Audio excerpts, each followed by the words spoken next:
Welcome to the Audacious Empires podcast. I'm your host, Leanne Woff, business integrator and founder of Audacious Empires. Each week, my crew and I will be exploring all things building and scaling an extraordinary business. This podcast is here to share how multi-6 and 7-figure entrepreneurs can step out of daily business operations and slide into being CEO, expanding your reach and increasing your impact. Learn how to build your teams the right way, create smart systems, and get the support you need to keep growing.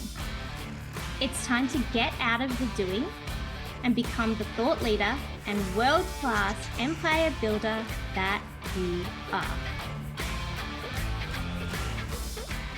Hey, Rockstar.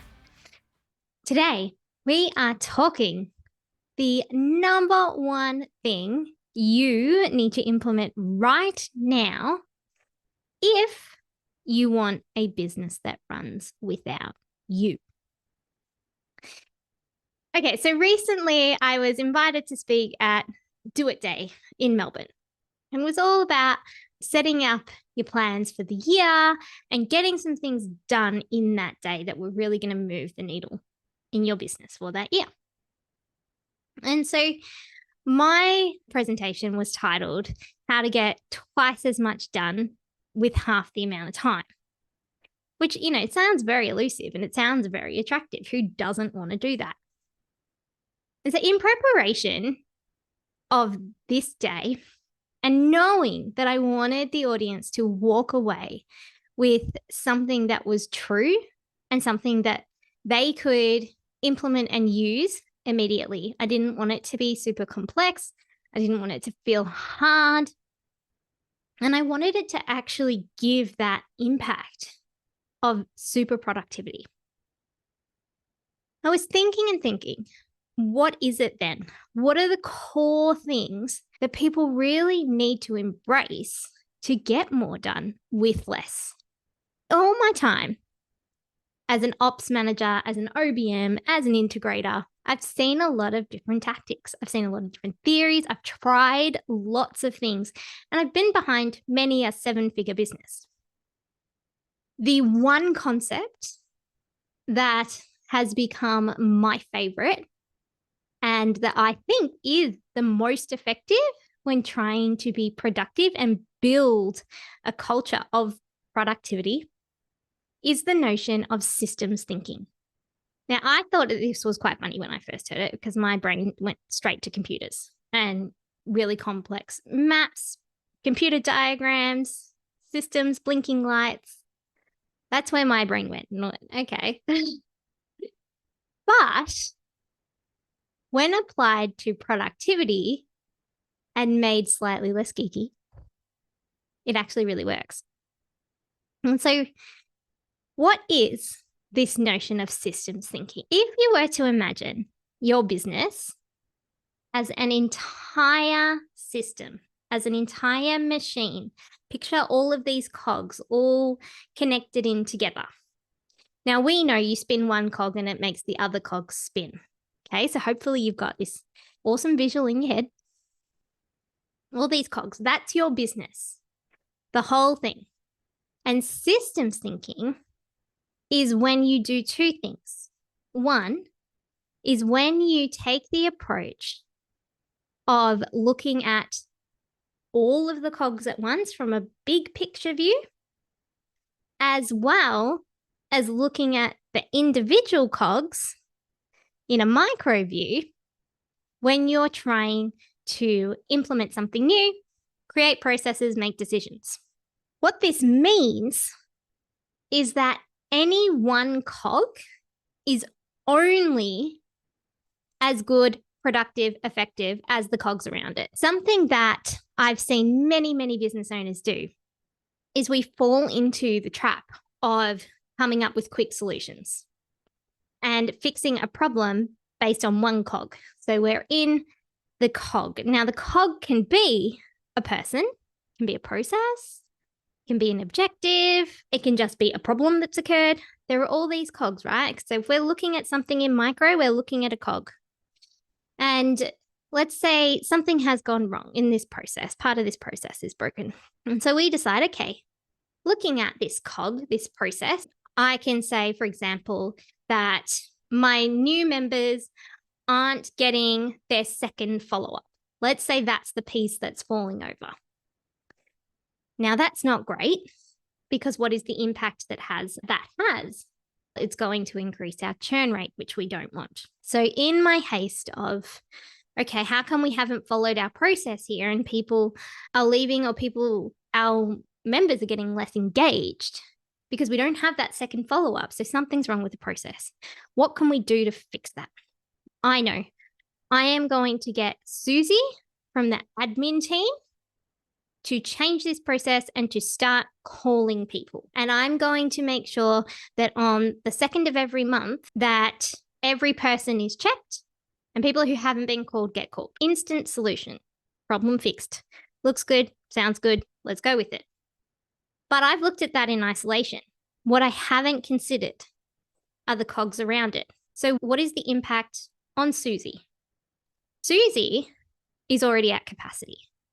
So adding in this to her plate means she's not going to be able to do something else, which will have a flow-on effect. 100% guarantee you. It's okay. We'll work that out when we get to it. What else is going to happen? Okay, on the 2nd of every month, we're going to start making all of these calls. But also on the 2nd of every month is when our membership team calls all of our members to do a planning session. Let's say, this is what's going to happen for the month. This is what you can expect. Is there anything we need to do to help you? Let's say that happens on the 2nd of every month. Now, your members, some of them, not all of them, are going to get 2 calls. They're going to get one from Susie saying, hey, just checking in, making sure you've joined the group. Do you know what we've got going on this month? Then they're going to get a call from your member team saying, hey, let's do a check-in. Let's see a 15-minute blitz of what you want to achieve this month and see if you're available to attend any of the calls that are happening. 2 calls in one day and then nothing the rest of the month. Now, we've impacted the member team, because imagine the backlash that they're going to get when people start saying, I'm confused. I already spoke to you today. We've impacted Susie. We've impacted the other cogs that will have to bear the weight of Susie not doing what Susie was meant to do because she's now calling people. We've impacted the members, which all in all is going to do the reverse of what we wanted. We did this so that we could reduce our churn rate and keep our members engaged. The solution that we've implemented, although it seems good on the surface, when you look at the things surrounding it, we start to see these holes, and the impact is actually the opposite of what we were wanting. 2 calls in one day and nothing for the rest of the month is going to increase that churn rate. It is not going to decrease it. People are not going to like it, and it's going to feel clunky, and the business doesn't really know what they're doing. So it has the opposite impact. And this is where systems thinking, like that's a very niched down example, but I wanted one that you could follow along and understand, but it can apply to so many different things. So systems thinking is about when we come up with the solution, it's looking at, okay, here's the different solutions we could have. Now, what is the impact of these solutions, of this plan, of this process on the system? And then you start to look at all the cogs around. So we're looking at our one cog, the cogs that are next to it, and the big picture as a whole. So it's a layered approach. And although it can seem quite complex when you're going, oh, I'm going to have to make all these considerations and I'm going to have to write really extensive processes around things, this is going to take ages. It actually doesn't. So it is a mindset shift, and it is something where when you start doing it, it gets quite quick. And depending of the complexity of what you're doing at the time, that impacts how much investment time you need. So for a task, at a task level, sometimes at a process level, it'll take you 5 minutes to do this thought process. It is just getting in the habit of doing it. It's a bit different when we're looking at a business vision or setting yearly goals and looking at the impact on the system and the resources, the process that are needed. But in an everyday operational capacity, the cost is nowhere near as high as the benefit it will bring. Okay, so hopefully that explains to you what systems thinking is. Now you might be wondering, why should I invest my time, effort, energy into trying to understand this concept and then implement it? Okay, when we're looking at systems thinking, we are creating a business that is not reliant on any one person, process, task. It is creating a business that has considerations of multiple pieces. In that comes position. So let's take documenting processes, for example. When I document processes and create SOPs, and this is the same thing that my team does, is we look at that process and the context of that process. So the context is everything, and that's where the systems thinking comes in. Why do we do this process? When do we do this process? Who is it that is impacted by this process? What do we want to achieve by doing this process? And what are the steps? And we want to think about things as we're documenting from that system perspective. So when we're creating things, we're not creating them for one person. We're not creating a process with these 5 steps because we know that's the way that Jane likes to do it. We're creating it from the perspective of, okay, Jane's role, let's say, is customer service representative. What is the best approach for the customer service representative to take to execute this process? With the knowledge, experience, and understanding that a customer service representative has, what is the process they would take? What is the knowledge they might be missing? And who else does this process impact? Hey, customer service rep, if you see these 4 things, you might want to go and talk to the accounts payable team, and they'll be able to help you with the next piece. So what we're doing, before someone's even picked up that process to do that job, they will know if this is the process they're meant to use. They'll be able to track what they're trying to achieve with it. They'll be able to see the scope, the start and finish. They'll already be able to identify the next steps that are needed or how to troubleshoot if needed, because they know the flow on effect. They can see the impact if they don't do their piece correctly. Okay, if I don't do my bit, it means that accounts payable is going to be impacted. And all of a sudden, the way that I view this task and the way that I view my role in completing this task has changed. I have become part of that system. It's not just me working away to my standard. It's me helping the business achieve a bigger goal. The other thing that it allows us to do, by looking at things as part of the system and not being customized for any one piece, it allows our processes to grow and to contract. And so it is super scale friendly. If we're always considering the things and the impact that happens on a system, it doesn't matter who is in what role. Doesn't matter if Jane takes time off and Peter replaces her, because we would expect Peter to have the knowledge and understanding of that role. And when we're designing things like that, there isn't this overhead of, but where's all the information I need to actually do this? Because the knowledge, the understanding, and the context is built into the way it has been designed to operate. And so we start to get all of these efficiencies happening. It reduces the number of questions that people need to ask because they're answered already. That's what context gives. You'll see big businesses all the time. And what they will do is they'll have these big, massive organization charts, right? Now, have they always been that way? No. Do they stay that way? Also no. Organization charts in big businesses are something that grows big, and then they look at it and go, right, this isn't working for us anymore. So they cull, contract, refine, and get smaller. Then they build it back up. Then their coal contract refine, get smaller. And part of the reason that they're able to do this is because big organizations do not operate based on one human. They very much need people to be able to come in and out without the quality of what they're doing being impacted. So they have to operate in a way where they're offering a consistent service, consistent product, maintaining their reputation, despite what the internal workings or internal structure of that business is. That's all systems thinking. All right, so if I've sold you on systems thinking, and you're like, okay, I can see why I might be interested in this or why it might be worth exploring.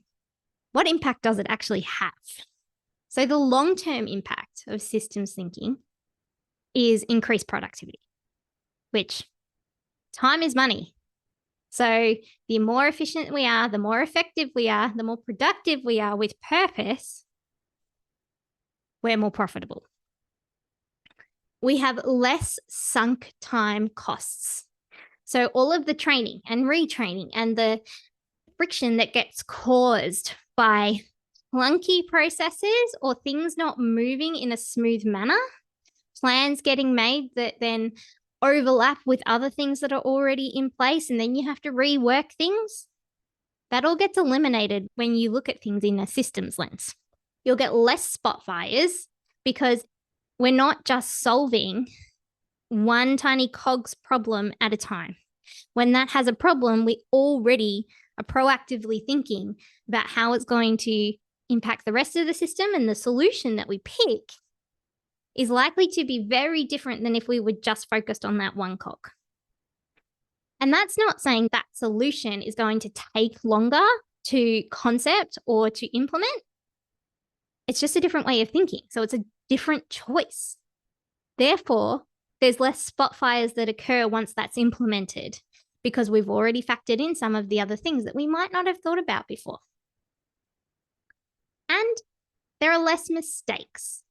When we're building in context, when we're giving people what they need to excel, thrive, and know what they're trying to achieve, know where to go if they get stuck, if this process breaks, what's the back? There's going to be less mistakes. We're giving the solutions before there's even an issue. And then if we're looking at, okay, that all sounds great. How much is this actually going to cost me to do though? What is the cost to implement this in my business? Really, there's a few things. One, there's a conversation cost. Systems thinking and operating in a systems manner with a systems approach is not achievable by just one person. It is a team approach. The business has to do it together, and you have to get your team on board. There is a conversation that needs to happen. There's an explanation. There's a, hey, this is why we're doing this. This is why it matters to you. This is how you can operate in this new way. So there's that conversation, and then the hand-holding that goes with it to kind of lead people through what it looks like on a day-to-day basis. There's the mindset shift. So systems thinking, its biggest piece is the mindset shift. And quite often, when there's a mindset shift, we shy away because it's something we have to consistently commit to until it becomes a habit. So it's a cost that is worth mentioning, in my opinion. And then there is the time to implement it. Now, if I was to look at someone and say, okay, let's come to your business and let's implement a systems approach, I would not be saying to them, let's rewrite all of your processes in one go and let's do this audit and that audit and then completely overhaul everything. That is not what you want to do. That is going to end up in a massive cost of time and money to whoever is going to help you do this. But do it as you go. So if you can get your team on board and explain it to them, whoever does that next piece of their job, ask them to look at it through a systems lens. Ask them to upgrade that process. Ask them to think about where the gaps are in the way things are operating and start to build in these systems on the fly. Do it as you go. And then it's easier to catch everything that's left and fix those as standalone. So when I say that this is a whole business approach, what does that actually mean? And it means there's lots of things that make up a business. There's lots of things that contribute to business operations and to operating efficiently and effectively, and to have things feel good and have a culture that isn't stressful or filled with pressure or making many mistakes. But when we're talking about a whole business approach for systems, we want to look at the process level. We want to look at a task level. How do I do this task? Where does this task fit within the entire process? We want to look at a project planning level. So when we're looking at, let's say, a quarterly project, it can be a big beast. What's the systems approach for this project? What should get considered? What shouldn't be considered? What's the impact? Where does it fit? What's the priority? What are the resources? What strain is this going to put in other areas of the business? Where does this project plan fit in the whole scheme of my end goal for the business, of where we're going for the year? Are we on track? How is that consistent? We want it to be part of the system. And at the end of the day, once this project is complete, is it something I'm going to do again? How can I build it in a way that it's very easily repeated? And then the same with business goals. You know where you want to get your business to. And when you're determining business goals, I'm going to set this goal, but what is the impact of that goal? What does that mean for all of my cogs? Are my cogs in the right places? Do I have the right resources? Is something missing? Is something going to get stuck somewhere and I'm never going to be able to achieve that goal? If we look at all the pieces throughout the business as you come across them with a systems lens, you start to make better decisions and you start to become more productive, and you give your team what they need so that they can be more productive without it being hard. And that is the beauty of systems thinking. If there is one thing you want to implement today to have a business that's not reliant on any one person, including you, Google it, look it up, come and talk to me, send me and my team an email. Help me at audaciousempires.com. I would love to chat to you. I would love to come and boost your operations. But ultimately, I'd love you to explore what systems thinking and a systems approach might look like for your business. Hope you found this helpful. See you next week. Loving the Audacious Empires podcast? Drop into our DMs at Audacious Empires and say hi. We'd love to get to know you better. If you're finding these episodes useful, don't forget to leave us a 5-star review. Thanks for tuning in. You are why we're here.